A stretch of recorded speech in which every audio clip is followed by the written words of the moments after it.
গরম গরম 1 কাপ চায়ের সাথে এরকম খাস্তা হলে আর কি লাগে বলুন তো। বিনা তেলেই এই খাস্তাগুলো তৈরি করা যাবে আর খুবই স্বাস্থ্যকর হয় খেতে। চায়ের সাথে তো বেশ জমেই যায়। Hello everyone, welcome to Madhab cooking world. আজকের রেসিপিতে আটা দিয়ে এই গরম গরম খাস্তাগুলো তৈরি করে দেখাবো। চলুন একটু ইউনিকভাবে এই রেসিপিটা আপনাদের সাথে শেয়ার করি।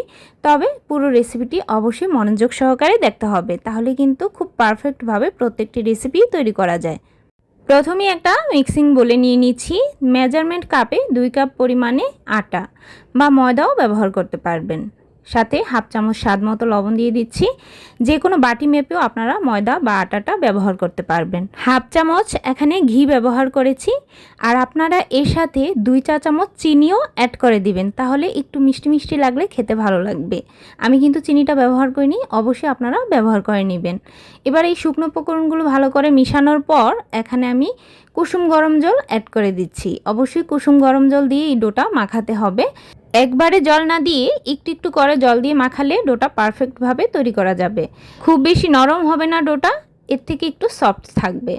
তো এরকমভাবেই ডোটা তৈরি করে নিয়েছি। আর আঙুল এভাবে ডাবানোর ফলে দেখুন স্প্রিং করছে, তাহলে বুঝবেন যে কিছুক্ষণের জন্য আরেকটু রেস্টে রেখে দিতে হবে। তো আমি একটা সাইডে এই ডোটা রেখে দিচ্ছি। এবার আরেকটা ডো তৈরি করে নিতে হবে। এখানে আমি 1 কাপ মেজারমেন্ট কাপে দিয়ে দিচ্ছি ময়দা বা আটা, যেটাই ব্যবহার করেন। তো আমি এখানে এর সাথে 4 চা চামচে দিয়ে দিচ্ছি গুঁড়া দুধ। গুঁড়া দুধের পরিমাণটা এখানে 4 চামচে দিয়েছি। আর স্বাদ মতো সামান্য একটু লবণ ব্যবহার করেছি। যেহেতু আগেও লবণ ব্যবহার করেছি, সেজন্য এখানে লবণের পরিমাণটা একটু কমই ব্যবহার করতে হবে। এরপর একদম ফুটন্ত গরম তেল এর মধ্যে দিয়ে দিচ্ছি। এরকম ডালের চামচে 2 চা চামচ পরিমাণ ভর্তি করে এখানে তেল দিয়েছি। তেলের পরিমাণটা কিন্তু কম হলে এই ডোটা পারফেক্ট হবে না, তো এরকমভাবেই দিতে হবে। আর তেলটা ভালো করে মাখিয়ে নেওয়ার পর দেখুন এরকম ঝরঝরে হয়েছে আর কালারটাও কিন্তু চেঞ্জ হয়ে গেছে। এবার আরেকটু ভালো করে মাখিয়ে নিতে হবে, হাত দিয়ে মাখালেই বেশি ভালো হবে। তো আমি এর সাথে এবার অল্প করে জল দিয়ে দিচ্ছি। এখানে কিন্তু যেহেতু তেল দিয়ে মাখিয়েছি, তাই জলের পরিমাণটা একটু সাবধানে দিতে হবে। একটু একটু করে জল অ্যাড করলেই বেশি ভালো হয়। তো আমি একটু একটু করে জলটা অ্যাড করে এরকম ডোয়ে পরিণত করে নিয়েছি। আর খুব ভালোভাবেই মাখিয়ে নিতে হবে। প্রথমে মনে হবে যে জলের সাথে ডোটা মাখাতে চাইছে না, তো সেরকমভাবে মাখাতে মাখাতেই দেখবেন যে ডোটা পারফেক্টভাবে মাখানো যাচ্ছে। তো আমি একটা সাইডে রেখে দিচ্ছি। এবার প্রথমে যে ডোটা মেখে রেখেছিলাম সেখান থেকেই ছোট ছোট করে সাইজ করে আমি এখানে লেচি কেটে নিচ্ছি। আর এখানে খুব বেশি বড় করে লেচিগুলো দেখা যাচ্ছে, একটু কাছ থেকে দেখানো সেজন্যই। তো আমি এবার সবগুলো কেটে নেওয়ার পর এভাবে গোল গোল শেপ দিয়ে নিচ্ছি। হাতটাকে বোর্ডের সাথে মিশিয়ে এভাবে গোল গোল করেই কিন্তু শেপগুলো দিতে হবে। তো এভাবে শেপটা দেওয়ার পর একটা সাইডে রেখে দিচ্ছি। আর একটা সুতির কাপড় ভিজিয়ে ভালো করে জলটা নিংড়ে নিয়েছি। আর একদম শুকিয়ে তারপর উপর দিয়ে ঢাকা দিয়ে দিচ্ছি। এতে করে উপরটা ড্রাই হয়ে যাবে না। আর যেই তেলের মিশ্রণটা মাখানো ছিল সেই মিশ্রণটা থেকে আরেকটু ছোট করে লেচি কেটে নিচ্ছি। মানে ওই লেচিগুলো যতটুকু হবে সাইজে, তার থেকে অর্ধেক পরিমাণে করে এগুলো সাইজ করে নিতে হবে। এবার এখান থেকে একটা একটা করে লেচি নিয়ে নিচ্ছি। আর এবার এই যে লেচিটাকে হাত দিয়ে প্রেস করে করে ছড়িয়ে নিচ্ছি। এখানে আর বেলনির ব্যবহার করব না। প্রথমে এভাবে হাত দিয়ে একটু ছড়িয়ে নিতে হবে। তো মাঝ বরাবর সেই ডোটা দিয়ে দিচ্ছি। দেওয়ার পর এবার আমি দেখুন কিভাবে করছি। এটা কিন্তু বলে বোঝানোর মতো কিছু নেই, দেখেই কিন্তু আপনাকে বুঝে নিতে হবে। তো এভাবে ভাঁজ দিয়ে দিয়ে চারপাশটাকে মুড়িয়ে নিচ্ছি। এবার চারদিক থেকে এভাবে ভাঁজ দিয়ে দিয়ে মিলিয়ে নেওয়ার পর মুখটাকে ঘুরিয়ে সিল করে নিচ্ছি। আর দেখুন ঠিক ফুলের মতো তৈরি হয়েছে। আর এভাবেই একটু গোল করে নিচ্ছি। সিল করা অংশটা নিচের দিকে রেখে এভাবে সেই সুতির কাপড় দিয়ে আবারও ঢাকা দিয়ে দিচ্ছি। আর বেলে নেওয়ার ক্ষেত্রে গুরুত্বপূর্ণ টিপস থাকবে, এই কথাগুলো অবশ্যই আপনাকে মনোযোগ দিয়ে শুনতে হবে। প্রথমে এভাবে হালকা করে চাপ দিয়ে প্রেস করে নিতে হবে। এখানে কোনো চাপাচাপি করা যাবে না। হালকা করে এভাবে প্রেস করে উপর দিয়ে আমি এখানে সাদা তিল ব্যবহার করেছি।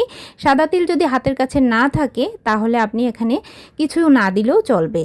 তো এভাবে হালকা করে প্রেস করে সবগুলো এরকম রাউন্ড শেপ করে নিয়েছি। আর এখানে আরেকটা টিপস থাকবে, সেটা হচ্ছে আপনি যে কয়টা প্রথমে বানাবেন সে কয়টাই সাথে সাথে বেলে করে নিতে হবে।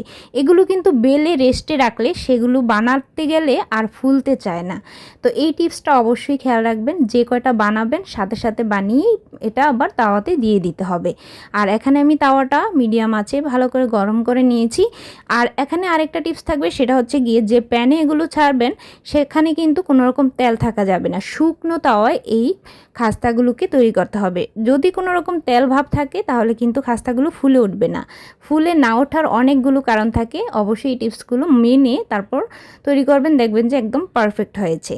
তো মিডিয়াম থেকে একটু লোয়ের মধ্যে চুলা আঁচটা রেখে একটু সময় নিয়ে খাস্তাগুলো তৈরি করতে হবে। প্রথমে কালার আসার আগে এগুলো পাল্টে দিতে হবে, আর তারপর ঢাকা দিয়ে কিন্তু এটা করতে হবে। ঢাকা দেওয়ার ফলে কি হবে, এটা ফুলে উঠবে। তারপর একদম সময় নিয়ে এটা করলে উপরটা একদম ক্রিস্পি হবে, মানে খাস্তা হবে, আর ভিতরটা নরম থাকবে। প্রথম বেস তৈরি হয়ে গেলে দ্বিতীয় বেস তৈরি করার সময় আবারও পুনরায় বেলে তারপর তৈরি করতে হবে, মানে সাথে সাথেই তৈরি করতে হবে। আর দেখুন এগুলো কালার কিন্তু ধরে আসছে, এরকম ফুলেও উঠছে। আর এভাবেই আমি পাল্টে দেওয়ার সময় ঢাকাটা খুলে পাল্টে দিচ্ছি, আর যখন এটা তৈরি করছি তখন কিন্তু ঢাকা দেওয়া আছে। ঢাকাটা দিলেই কিন্তু পারফেক্টভাবে ফুলে উঠবে। আর যখন ফুলে উঠেছে তখন দেখুন এটা কতটা মোটা হয়েছে। আর এখানে কোনো রকম ইস্টের ব্যবহার করিনি, ইস্ট ছাড়াই কিন্তু খুব সহজে ফুলে উঠেছে। আর এভাবেই এই খাস্তাগুলো খুব সহজে আটা দিয়েই তৈরি করে নিতে পারবেন। আর খালি খেতে কিন্তু এগুলো ভালো লাগবে না, অবশ্যই চায়ের সাথে কিংবা গরম গরম দুধের সাথে যে কোনো লিকুইড কিছুর সাথেই খাওয়া যেতে পারে। রেসিপি কেমন লাগলো অবশ্যই কমেন্ট বক্সে জানাতে ভুলবেন না। আজকের মতো এই পর্যন্তই, টাটা।